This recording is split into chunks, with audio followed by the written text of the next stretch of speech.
આ લોકશાહીમાં વિરોધ થવો જોઈએ, પણ જે રીતે હિંસકગીરી થઈ રહી છે, રેલીને રોકવાનું, લોકોને મારવાનું, ગાડીઓ પર હુમલો કરવાનો, તો જે ખરેખર ગોંડલ મિર્ઝાપુર હતું યાદ સાબિત થઈ રહ્યું છે. મારે કેમ કે એની અહીંયા કામ જ કરે છે, અહીંયા કામ જ ગુંડાગર્દીનું કરે છે, તો એને ભાડુતી માણસો શું કરશે? આ જ ધંધો કરશે.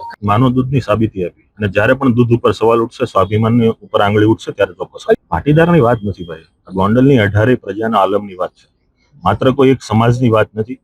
આપ મીડિયા પણ જાણો છો કે ગોંડલમાં કઈ રીતે ચાલે છે, લોકો કઈ રીતે પીડા ભોગવે છે, એ લોકોને મળીને પીડાને સમજાય. કાયદા વ્યવસ્થામાં જોડાયેલા વ્યક્તિઓના સાથ સહકારથી જે ચાલતું હશે, અમારા ધ્યાન ઉપર આવશે, તે સરકારનું ધ્યાન દોરશે. એ જ તો પરિસ્થિતિ બતાવે છે ને, એટલી પોલીસ હોવા છતાં પણ જે કામ થઈ રહ્યું છે, એ ગોંડલ શું છે એ દેખાઈ રહ્યું છે.